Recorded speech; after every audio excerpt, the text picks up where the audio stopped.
Olá, vamos falar nessa aula sobre os parâmetros principais do SIGA PMS. Principais e iniciais por quê? Porque existem muitos parâmetros nesse módulo, mas nem todos os parâmetros a gente precisa mudar, verificar, e alguns parâmetros eles são específicos de uma determinada rotina. Então, quando acontecer de um determinado parâmetro ser específico para um determinado processo, eu falarei sobre esse parâmetro naquele processo.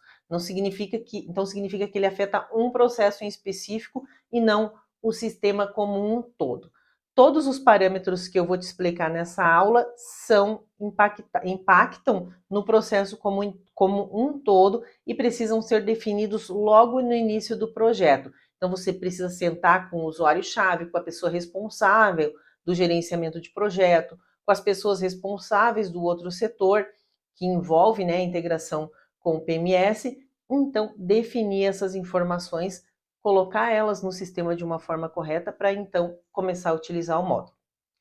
Você vai ver aqui na tela que após o parâmetro está entre parênteses a configuração que eu estou usando na minha base. Não é regra, é só para você saber como eu configurei a minha base e ver o impacto que vai ter o resultado daquele parâmetro na configuração que eu estou utilizando no sistema. Logicamente, se o parâmetro for diferente, pode acontecer um resultado diferente. Mas, para você saber que as rotinas funcionam, então eu coloquei os meus parâmetros aqui. Se você precisar testar com a mesma configuração, você sabe o que eu coloquei em cada um na base que eu vou fazer a demonstração para você, ok? Então, defina os seus parâmetros conforme a sua regra, mas se você precisar, você pode utilizar esse daqui como referência. Vamos começar então. O primeiro parâmetro, ele fala sobre a integração com os demais módulos. Então, o MV-int-PMS, que eu deixei habilitado na minha base, ele fala sobre a integração com compras, com estoque, com PCP, com faturamento, contas a pagar, contas a receber, todos os módulos. Então, ou eu trabalho com a integração de todos os módulos, ou eu não trabalho com a integração de nenhum. Quando eu ativo esse módulo, se eu não quero, por exemplo, que vá uma informação para o contas a pagar, eu não executo o planejamento daquela atividade, daquela tarefa, ou eu não coloco ela no projeto. Então, isso é bem importante de você determinar. Tudo que eu coloco no meu projeto, quando eu estou com o parâmetro ativo e eu faço o planejamento, ele vai integrar com o módulo. Seja ele o que a gente colocar lá de atividade no nosso planejamento do PMS, tá bom? Se eu não quiser nenhuma integração, eu desabilito o parâmetro. Se eu quiser alguma tratativa específica, daí eu vou ter que customizar isso mesmo. Então, por padrão, ou eu ativo tudo ou não ativo nada. E se eu ativo e não quero integrar, então eu não posso colocar essa atividade de planejamento no meu projeto, na minha EDT, na minha tarefa, ok? A gente vai ver isso lá para frente nas aulas em que a gente executa o planejamento. Mas é só para você saber que esse parâmetro é extremamente importante e vai determinar tudo o que vai acontecer dali para frente no teu projeto, ok? O próximo parâmetro, ele PMS-T-CODE. Ele indica a numeração automática da nossa estrutura, das nossas tarefas e do nosso projeto. Então, a gente vai determinar nesse parâmetro se a gente vai usar uma numeração automática, se o sistema vai calcular a numeração automática, ou se a gente vai digitar manualmente. E ele está diretamente relacionado ao próximo parâmetro, que é o PMS-E-CODE. Então, o que acontece? No E-CODE, nesse parâmetro 3 aqui da lista, a gente fala para o sistema, se a gente quer usar uma numeração sequencial, tipo 00001, ou se a gente quer usar a regra que a gente colocou no projeto, na tarefa do projeto. Mas esse parâmetro só terá validade, só terá funcionalidade se o segundo parâmetro ali, o PMST-CODE, for automático. Se a gente definir que a numeração será manual, este terceiro parâmetro não tem funcionalidade, não vai acontecer nada com ele.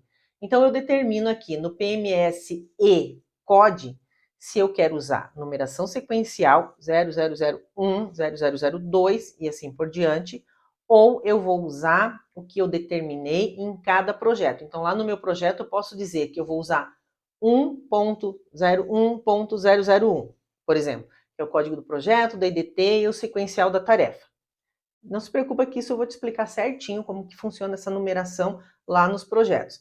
Mas para você saber que tem esses parâmetros para a gente configurar. Então, eu coloquei aqui na minha configuração que eu quero ele automático e que eu vou usar conforme a estrutura do meu projeto. Eu não vou usar uma numeração sequencial contínua. Eu vou usar de acordo com o que eu determinar em cada projeto. Que você vai aprender como é que é. Então, por isso que o meu parâmetro PMS e COD está como 1, porque eu vou usar uma sequência da estrutura da minha tarefa, do meu projeto, e o PMST COD está automático. Então, o sistema vai respeitar o que eu determinar de máscara no meu projeto para codificar as minhas EDTs e as minhas tarefas. Você pode usar nessa forma que eu vou te mostrar e depois alterar e ver como é que funciona numa base teste para então definir o que é melhor para a sua empresa, tá bom? E também nada impede que você utilize uma codificação automática no teu projeto, lá na máscara do teu projeto. Eu vou usar diferente, eu não vou usar sequencial, para te mostrar como é que funciona. E aí você determina qual é a melhor forma, tá bom? O próximo parâmetro, o PMS BXEM, ele indica se na nota fiscal de entrada, quando eu faço a nota fiscal de entrada, se eu quero que apareça a tela de baixas de empenhos automaticamente.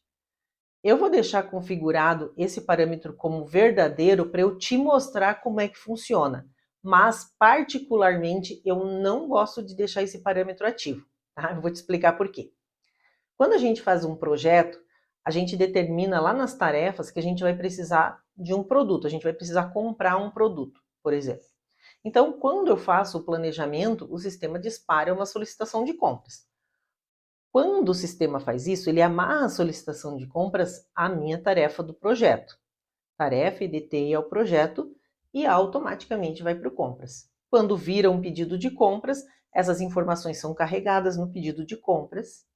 Quando eu dou entrada na nota e eu baixo o pedido de compras, o sistema automaticamente relaciona a nota de entrada com este material que eu comprei, com o pedido de compras, que estava amarrado à solicitação, que surgiu a partir do planejamento do PMS. Quando eu confirmar essa nota fiscal, depois que eu digitar TES, data de vencimento do título, conferir os impostos, tudo bonitinho, o que vai acontecer neste momento que eu salvar a nota se eu deixo esse parâmetro ativo? Ele vai perguntar se eu quero baixar o empenho daquele material. Porque quando eu fiz a solicitação de compras, eu empenhei aquele material. E aí ele pergunta se eu quero baixar ou não aquele material automaticamente. Isso, assim, varia também de acordo com a tua necessidade. Porque se eu for usar o material automaticamente quando eu receber, eu já vou direcionar ele lá para o meu projeto, para a execução daquela obra, daquele produto, daquele projeto. Então, eu posso baixar ele automaticamente, o empenho, porque ele já está sendo fisicamente, direcionado para aquele projeto. Porém, existem situações em que o material vai para o almoxerifado e fica lá no almoxerifado e aí eu faço uma requisição para o projeto, tá? Porque daí existe um setor fechado de almoxerifado que confere os materiais e depois eu entrego lá para a fábrica ou para a área do projeto. Isso é muito importante. Depende, então, da situação. Eu não gosto que fique perguntando se eu quero baixar automático. Eu prefiro que não. Mas eu vou te mostrar como é que funciona e aí você decide, de acordo com a realidade dos teus projetos, se vai ou não ativar. Tá? Então, pense que quando o material chega, para onde que ele vai? Se tratando de material, tá? Então, material que tem controle de estoque, chegou o material, o que eu vou fazer com esse material? Direciono para a obra ou ele vai para o estoque? Preciso que o usuário saiba disso ou não. A questão da pergunta, na minha opinião, é treinar os usuários que estão dando entrada na nota. Porque se ele vai fazer a baixa automática, mas o material vai para o almoxerifado, Então, como que a gente vai tratar isso para resolver esse material depois? Pois quando sair do almoxerifado e for lá para o projeto, vou ter algum tipo de controle ou não? Então, os usuários têm que ser muito bem orientados nesse sentido quando estiver a pergunta. O próximo parâmetro, PMS-CCT, ele é exclusivo para quem utiliza o template de construção civil. O template de construção civil e terraplanagem não é um módulo do Proteus, tá? Ele é um outro sistema da TOTOS, como se fosse o DataSul, o RM, o Logix. Existe um produto da TOTOS que é um template específico para tratar esse ramo de atividade, que é a terraplanagem. Então, quando a empresa usa esse sistema, tá, específico da TOTOS para controlar a terraplanagem, e ele quer integrar com o PMS do Proteus. Daí a gente ativa esse módulo. Se o cliente não é desse ramo de atividade, não usa esse outro produto, então esse parâmetro deve ficar desabilitado. No meu caso, ele está desabilitado porque eu não uso terraplanagem, não vou usar isso de exemplo também para fazer o projeto aqui no PMS para te mostrar como é que funciona, ok? Este outro parâmetro, o MV_PMS CUS, determina se os custos das tarefas, dos orçamentos e dos projetos, eles serão unitários, né, por cada unidade do projeto, ou um método do custo total do projeto. Quando que isso vai fazer diferença, né? Porque unitário ou total. Quando você tem um projeto esse projeto, ele vai sair vários produtos, digamos assim, de uma vez. Então você tem um projeto, pense assim, eu tenho um projeto de um condomínio, digamos que é uma construção civil. Então lá no condomínio tem 2 prédios e cada prédio tem vários apartamentos. Esses projetos que eu faço, eles são para determinar o custo de um prédio ou de um apartamento ou não. Já é o custo da obra inteira, dos 2 prédios do condomínio com todos os apartamentos que tem dentro. Então, cada apartamento ele pode ter um custo diferente ali dentro, né, de um prédio. Então, eu posso determinar que um preço que eu vou fazer, o custo que eu vou calcular, vai ser de uma torre do condomínio. Então, neste caso, e o projeto vai ser de 2 torres. Então, neste caso, se for a situação, eu vou colocar que é o custo unitário de uma torre e daí no projeto eu multiplico por 2. Ou não, eu vou já fazer o custo total, considerando todo o material, mão de obra, tempo, serviços agregados, já para as 2 torres deste condomínio que eu vou construir. Então, pense nas atividades que você vai fazer para depois determinar. E se os teus projetos consideram mais de uma unidade no mesmo projeto, ou se são projetos individuais. Se eu sempre faço projetos individuais, tipo, cada prédio, né, deste meu condomínio é um projeto, então vai ser tanto faz, então não vai fazer diferença para você. Mas se você fizer um projeto para 2 torres, no exemplo que eu estou te dando, mas isso pode ser usado para várias situações, tá? É só mais fácil para eu exemplificar para você. Então, neste caso, você vai usar ou unitário para quando for um prédio, só uma torre, ou total se você está considerando de todas as torres nesse teu projeto, tá? Então, o teu projeto vai ser já para as 2 torres, ou vai ser de uma só e tu vai colocar 2 para multiplicar por 2 na quantidade do projeto. Quando a gente for incluir um projeto, eu vou te mostrar onde que a gente coloca esta quantidade. Importante você não esquecer esse parâmetro para que o custo fique certo da obra como um todo, ok? Estes outros parâmetros aqui, todos esses outros que estão na caixinha, são parâmetros internos do PMS, que são configurações das planilhas de orçamento. Então, quando a gente for lá fazer as planilhas, que a gente for analisar custos, o sistema pega vários campos que tem lá e faz a montagem dessa estrutura. Esses parâmetros todos já vêm configurado com as colunas que serão mostradas e apresentadas no sistema. Você pode alterar se você quiser, com uma outra coluna. Eu particularmente não gosto de alterar esses parâmetros, eu sempre uso padrão do sistema. É importante você saber eles não para alterar, mas porque se você tiver algum problema numa planilha, numa análise de colunas em algum momento do sistema, pode vir a dar um erro porque esses parâmetros não estão preenchidos corretamente. Então, você vai ver que na configuração desses parâmetros vai estar lá hashtag, o código nome da coluna, vírgula e o próximo campo, tá? A próxima coluna.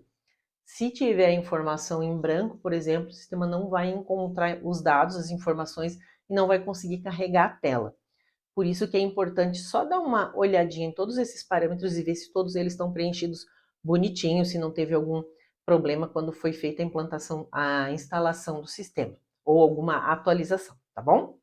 Este próximo parâmetro, PMS T, X, E, X, C de exclusão, ele indica se quando tem uma tarefa de um projeto dentro de uma EDT, se ela já foi apontada, se ela já foi executada e apontada, eu já tenho o custo de valor e o custo físico, o tempo que eu demorei para fazer essa obra. Por algum motivo, o gerente de projeto vai excluir essa atividade da obra. Só que ela já foi apontada. Eu posso permitir que ele exclua ou não? Se foi executada para aquela obra, eu quero que considere o custo naquela obra de qualquer forma. Eu deixo aqui o meu parâmetro como sim, porque eu penso que, mesmo que eu executei uma obra, alguma atividade de um meu projeto, se ele não será mais direcionado para aquele projeto, por que eu vou considerar o custo no projeto? Mas isso é o meu pensamento, não necessariamente que é de todas as empresas. Então você pode considerar que, se estava planejado para aquela obra, vai ser feito o custo para aquela obra e paciência, né? Se não terá mais aquela atividade naquela obra, eu não posso mais excluir. Então, se for o caso, você bloqueia esse parâmetro e ninguém consegue mais excluir uma atividade que já foi apontada, tá? Se quiser excluir de qualquer forma e tiver o parâmetro como não, tem que estornar o apontamento e depois excluir a tarefa do seu projeto, da sua EDT. Se eu deixar como sim, ele simplesmente vai excluir e vai desconsiderar esse custo. Então, analise bem aí a situação, ok? O próximo parâmetro, PMSV código, indica se na visualização do orçamento, quando eu abrir ele, eu vou abrir ele em formato de árvore, então ele vai ter uma cascata. Se quando eu visualizar ele, se eu quero ver a descrição também além do código desse projeto. Eu coloco que sim, porque eu acho muito melhor ver a descrição, a não ser que tu tenha um código lógico, que você for fazer a codificação na mão, né? E que você queira analisar o teu projeto pelo código, se você consiga analisar pelo código. Eu, particularmente, tenho essa dificuldade que eu preciso ver o código e a descrição para eu entender melhor o que está acontecendo. É opcional também, é mais questão de gerenciamento de como que você lida com a abertura da estrutura do seu projeto. Lembrando que se você usar uma codificação com uma lógica, né, uma codificação lá da tarefa com uma lógica, que você fizer ela manual, naqueles primeiros parâmetros que eu te falei, o segundo parâmetro, pois é, se você fizer manual e tiver uma lógica, talvez você nem precise da descrição da tarefa dentro do projeto, né? Vai ficar uma visualização mais clean, digamos assim. Eu, particularmente, não consigo trabalhar desse jeito, preciso da descrição, por isso, então, que eu ativo esse parâmetro para aparecer a descrição na atividade também. Esse próximo parâmetro, PMS-IPC, é se eu gero uma requisição ao almoxerifado automático na entrada da nota. Lembra que eu te falei sobre outro parâmetro antes, que pergunta se faz a requisição automática ou não, né? Se baixa, se pergunta lá se quer fazer a requisição automática ou não. Aqui, o sistema, de certa forma, está relacionado com aquele parâmetro também. Eu falo se eu estou dando entrada na nota e está relacionada a um pedido, que tem o número do projeto, tudo bonitinho, que veio a partir do PMS. Quando eu confirmar essa nota e eu decidir que vai fazer a requisição, que não vai fazer aquela pergunta lá no começo, porque daí neste caso eu não vou fazer a pergunta, né? Ele vai considerar de forma automática. Então eu vou falar para o sistema se eu quero gerar uma requisição para o projeto. Uma requisição para que lá no almoxerifado ele só faça a baixa da requisição, tá? Então eu tenho como tirar o meu material, dar entrada no meu material direcionado direto para o projeto, ou já gerar essa requisição no almoxerifado para eles saberem que tem essa requisição e daí eles fazem a baixa e entregam o material para o projeto. Eu particularmente gosto de fazer essa requisição, acho mais fácil, então eu deixei configurado como 1, mas é opcional também, você vai ver como é que funciona na hora que a gente der a entrada nas notas, tá? O próximo parâmetro é o PMS-CBLQ. O sistema está perguntando se você bloqueia a alteração de uma solicitação de compras gerada a partir do planejamento do PMS. No PMS eu falei, uma determinada tarefa, preciso de X desse material. Quando a gente fez o planejamento, o sistema disparou a solicitação de compras automaticamente com a quantidade que a gente precisa para aquele período. Lá no compras, quem tiver acesso ao compras vai poder alterar essa solicitação de compras aumentando ou diminuindo a quantidade desse material? Vai depender da tua regra de negócios. Lembrando que sempre que o sistema disparar a necessidade de material, seja para uma ordem de produção, seja para uma solicitação de compras, o sistema sempre vai considerar o lote econômico se estiver configurado no produto. Então, se na minha obra eu falei que preciso de 5 unidades de um determinado produto e o lote econômico desse material é 10 unidades, o sistema vai fazer uma solicitação de 10 unidades ou uma produção de 10 unidades. Não vai produzir menos devido ao lote econômico que está configurado no cadastro do produto que eu estou amarrando a minha tarefa. Então, se você quiser permitir que altere a solicitação de compras, ou porque você não tem lote econômico, ou porque você quer que eles façam essa análise, pessoal de compras, por algum motivo, algum procedimento da empresa, então você permite. Eu, particularmente, não gosto de alterar nada que gerou integrado com outro módulo. O próximo parâmetro, PMS-AGSC, ele pergunta como que eu vou aglutinar as informações de produtos na solicitação de compras. Então imagina assim, eu estou fazendo o meu planejamento e esse meu planejamento envolve várias tarefas. E várias dessas tarefas têm o mesmo produto que eu preciso comprar ou requisitar para o almoxerifado. Quando eu fizer o planejamento dessas atividades, eu quero que o sistema verifique quais são os produtos comuns nessa lista de tarefas e some a quantidade e faça uma solicitação só, ou uma requisição ao armazém, ou uma ordem de produção, ou não, eu vou fazer uma para cada tarefa, tá? Cada tarefa do projeto. Eu acho melhor aglutinar, mas também é particular de cada empresa, ok? Então, se eu tenho 10 tarefas com o mesmo produto, eu gero 10 solicitações, ou eu gero uma só, somando a quantidade total do material. De acordo com a data da necessidade também, tá? Isso é bem importante. O próximo parâmetro PMS-AREC, que é a alteração de recurso na ação de uma determinada etapa. Então, eu tenho uma etapa, tá? Uma tarefa lá do meu projeto. Lá dentro dessa minha tarefa, eu tenho vários recursos. Eu posso, durante a execução do meu projeto, o meu projeto está andando, eu ir lá e alterar o recurso dessa tarefa, do meu projeto, daquela ação que eu tenho que cumprir? Eu deixo como ativo, particularmente, porque eu não entendo por que não poderia mudar, porque as pessoas podem mudar de setor, podem mudar de empresa, pode pegar férias, pode acontecer várias coisas com os recursos que estão alocados numa tarefa. Então, eu entendo que a gente poderia, né, por uma situação normal, né, dessas que são imprevistos também, a gente poder alterar um recurso de uma tarefa. Particularmente, não vejo problema nisso. Mas se a tua empresa é uma empresa que tem projetos, que tem mão de obras específicas, qualificadas para aquilo, talvez não possa fazer essa alteração e colocar um outro recurso qualquer do que foi planejado. Então pense bem nessa situação para permitir ou não fazer essa substituição. Se você trava, somente aquela pessoa que você colocou na tarefa é que será considerado o responsável pela tarefa, tá bom? O próximo parâmetro, PMS-BQCF, indica se o sistema vai validar a tarefa predecessora. Quando eu monto o meu projeto, eu falo, essa tarefa aqui tem que ser executada dessa forma. Depois eu vou fazer essa tarefa, essa outra tarefa. Só que essa segunda tarefa depende da primeira. Então, a primeira tarefa é a predecessora da segunda tarefa. Eu não consigo executar a segunda tarefa sem concluir a primeira. Ok? É igual assim, você vai fazer um bolo, né? Você não adianta você colocar os ingredientes no forno sem misturar os ingredientes antes. Então, a minha tarefa primeira seria misturar os ingredientes do bolo e depois colocar o bolo para assar. Vai adiantar eu colocar assar sem misturar os ingredientes? Vai sair um bolo no final? Não vai.